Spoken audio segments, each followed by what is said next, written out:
Minecraft. Oh, how much money you've made. But soon. Oh, soon. Oh, hello. I didn't see you there. Now, this video is the second devlog in my Recreating Minecraft Perfect TM series, which is now also my 10k subscriber special, because, wow, Minecraft really does tickle the algorithm like nothing else. And if you haven't watched my last video on this, then you should, because it's scientifically proven that everyone who hasn't seen it will die under my sheer immense strength. But if you want to risk it, then this is what I made. Looks cool, I know, but the important thing that you need to know is that A, it looks cool because it literally uses the official Minecraft texture pack and all the official Minecraft resources. B, doesn't have that many features, like the terrain right now isn't being generated, I am just loading a pre-made Minecraft world into this. And C, I'm going to find out where Notch lives and make him regret every choice he made from the late 2000s to early 2010s. Don't know why? Well, just watch the video then, you dopamine-riddled Zoomer iPad baby. Okay, sorry for bursting all that on you, you didn't deserve that. It was just a lot. So I want to now add terrain generation to this that is as accurate as it can be to the real Minecraft terrain generation code. Because right now it graphically looks identical. Don't believe me? Try and guess which one's the clone and which one is real. But without the terrain generation, this isn't really a good Minecraft clone. And if you look at every other Minecraft clone out there, they have terrain generation. So I'm just stuck out here like some loser not able to get into the terrain generation club. So let's do that. Also, that one was the real one. Okay. Before we do this, or well, I do this, you aren't going to do anything, you're probably just going to play this video in the background while I do all the work. Okay, so the first thing that I am going to do is optimize the graphics, because right now it is really slow. And if you don't believe me, because come on, how slow can something as simple as this even run? Well, it doesn't even run at 60 FPS, so pretty slow, mate. Now, there are three main areas you need to worry about in rendering and graphics in games in terms of performance: the CPU, GPU, and transferring data between CPU and GPU. So what stage is the issue at? Is it GPU? No, not at all. Does this look like graphics that can take down a PC? Last time I checked, this wasn't the 1940s where computers were useless and could only crack useless German word puzzles. Is it the CPU? Not really. The reason this program is so slow is because of that second stage, the CPU-GPU transfer. Because right now, what happens is every single face for every single cube is sent to the GPU one by one. This might not sound that bad, because what else are you gonna do? Telepathy? Well, that is the worst thing you can do, because it's not efficient at all, because sending data between the CPU GPU is slow. It makes everything crawl and the FPS falls. Think of it like eating. You could either eat the steak one chunk at a time, or you could just man up. But how in all my eternal wisdom can you fix this? Well, there's nothing you could do GPU side, so just forget about that. The fix is to, instead of sending each face one at a time, we can, on the CPU, combine every single face into a single mesh and sending that to the GPU instead. And that is what everyone does. But this method is cool and all, but I could do better. Remember how I said we can forget the GPU? Well, forget that. Let's talk shaders. What is a shader? Other than being that thing that melts your GPU because of your vain attempts at reaching graphical perfection, they are simply programs that run on the GPU. But here's the fun thing. Since I am the world's greatest programmer, I program in raw OpenGL and raw C++. No, I don't hate myself, I'm just better than you. So I have full access and control over how the shaders work and what they do. I'm bringing this up because right now, if I want to draw a face, I need to send 4 different position values to the GPU for each corner. But my IQ's above room temperature, I know how many corners there are in a face. So what if I could just send the one, and in the shader, on the GPU, I could create all the other corners and save a lot of data that I need to send to the GPU. Actually, you know what, let me do some maths to figure out how much data I'm actually sending to the GPU right now. 64 plus 12, 64, yeah, another 12, yeah, wait, 4, yeah, okay, so 16, and this is 12, another 16, oh no, oh, I'm sending 196 bytes of data per face. That is a kilobyte of data per cube. An entire kilobyte. Yeah, okay, I need to do this. Okay, so how do I do this? Well, okay, the budget we have will be whatever we can fit through the geometry shader, and that is 2 triangles worth of data, so if I use vec4s, that makes it 96 bytes. So I need to somehow lose 1080 bytes of data, and still have this work. Great! Okay, I think I have it. I've shaved down the transformation matrix, I've stripped everything I don't need, or just calculate. Still need to cut some off though, I'm a bit short. Come on, work! I am so close. I should just get... I did it. So I'm a bit jittery, not high on anything, officer, just high in faith, and I found a way. So the heist works like this. We sneak in the block data through the GPU, disguised as position data for 2 triangles. And then in the custom geometry shader that I made, we can extract it and create a cube. But, like always, there was a problem. One of the gang, let's call him Johnny UV coordinate data, he was too fat to fit in along with some other ones.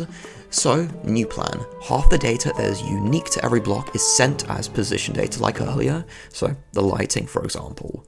And the other half of data that isn't unique per block, like Fat Johnny, is encoded as texture data, and both are decoded in the geometry shader. And with all that, I saved just enough data. Want to know how much? Well, before I used 1,176 bytes of data per block. Still can't believe that. After all this, 57.5 per block. It has to be rounded up to 64 bytes to work, but still, that is tiny. 64 bytes is an 18 times improvement in size. Wow. Okay, yeah, there's a slight increase of data because that UV data cache, but it's so minor, it does not even matter. Wait, it's nearly been 8 minutes and I still haven't gone on to the world generation stuff. Shit. Right now, this just loads a pre-made Minecraft world, but you know about that one selling point Minecraft has that it's infinite? Which is a complete lie. This isn't. It just loads a predefined area, so I need to add that feature. So I then added that feature, and it will load a chunk as soon as you step in it. Great. Big issue. Chunk load slow. Slow load means slow game. Slow game make me sad. But here's the bigger issue. The solution for this involves multi-threading, which is the worst thing ever created, and is something which I will refuse to explain as it is boring and impossible to make entertaining. Like if you thought the last part was boring, this will be even worse. If you really want to learn it, then go ask your parents. The important thing is that, yay, it is working, because now the program can do both chunk loading and, well, program running at the same time. Also ignore that some of the blocks are invisible, you are hallucinating, and it's not because I was too lazy to fix the bug. But it's time to actually start generating terrain instead of loading it. But now comes the big question. How the fuck does Minecraft generate terrain? I know it has something to do with random noise, so I did just that, and et voila, el terreno natural. You know, maybe if you squint hard enough, it'll look natural. Okay, let me explain the issue. We want the terrain to be random, but not too random. We begged God for immortality to only spend the rest of eternity as a dementia patient. We got what we asked for. We want a block to be random, but nearby blocks to have similar-ish values. And to get this sort of smooth randomness, you use the Perlin noise algorithm. Wait, you think I'm going to explain it? Look, there's so many tutorials online that just explain how this works. Watch one of those, here's one in super speed. All you need to know is that it generates this texture, which is smooth, lumpy, and random. And look at that, with 100% my code, the terrain is generated with good old Perlin noise. Ignore the graphical bugs, you are merely hallucinating. But this feels a bit too smooth. Like, even if I play around with it a bit, I just get either perfect lump islands or an endless hilly terrain. Not really that Minecraft, is it? The solution is to introduce octaves. What is an octave? Imagine we have a Perlin noise map, and then we create a second noise map that is scaled down, and also half the amplitude. Smash the two together, add them, and this type of noise is called fractal or fractional Brownian motion. I don't really know, I think both. Why do we do this? Well, with the one octave, we get very smooth and not really natural terrain. Well, with 2, 3, a million octaves, we can get some very natural and complex terrain, as the first octave adds the general shape, and the next ones give it a bit more detail. But this still doesn't really look like Minecraft. Now we have the opposite problem, as before it was smooth, like an onion, but now it's rough, like the top bit of an onion. So I need to do a bit more research, of course. Yay me, I'll be back, give me a few minutes.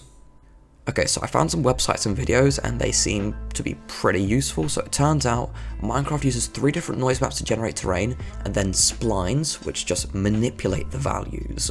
So for example, if I put in a low value in the continentalness spline on this graph, it just outputs a big number. If I put in a bigger value, it then gets smaller. But then if I put in an even bigger one, the graph climbs upwards, so I get a big value again. They are a bit weird, but they're the reason that Minecraft terrain looks a bit more natural, and it's the main reason for the terrain shape. But I don't actually know how I combine all these noise maps together, or what values are used for the spline points, because nowhere does it actually say how. It just says something happens, but never goes into detail.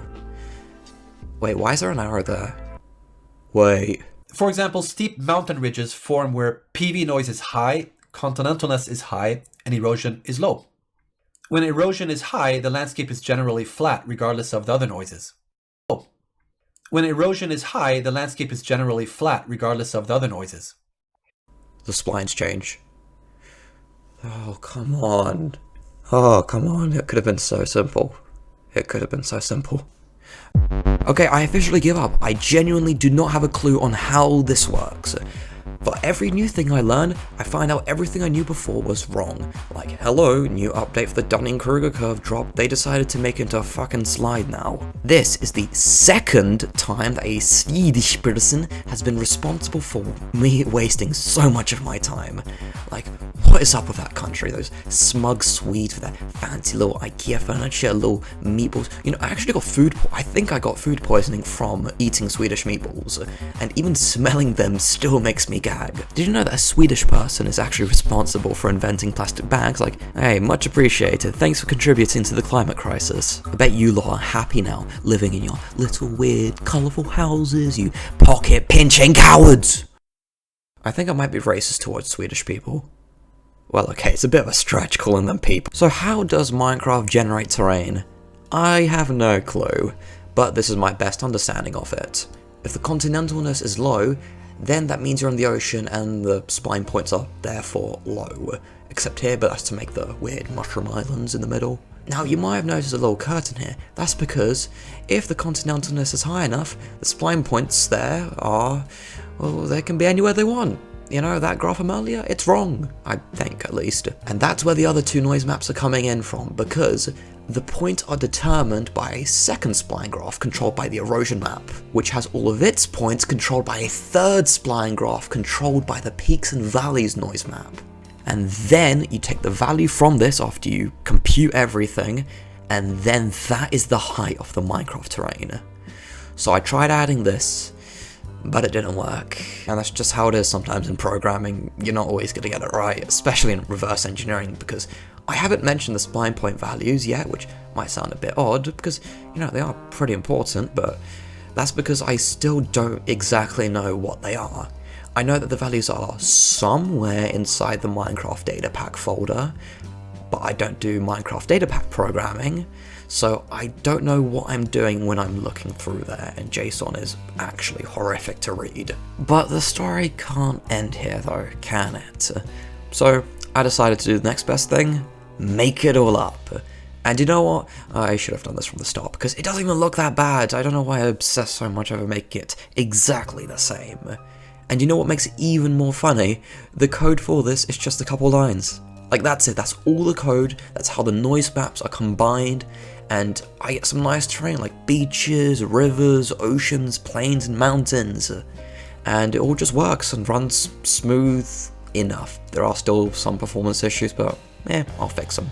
Yes, I know I wasn't able to do my main goal of copying Minecraft terrain perfectly, TM, but knowing my luck, I'll probably figure it out after this video is posted, annoyingly, but don't hold me on that.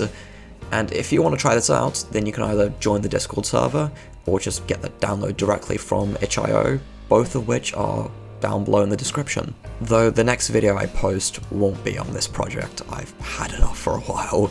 I want to explore some other things and bring back some old stuff, so remember to come back because it'll get a bit interesting. But anyways, like, comment something, subscribe to my live stream channel, I live stream now, join the Discord, I put some stuff there, and subscribe with the bell button on to make the algorithm like me more.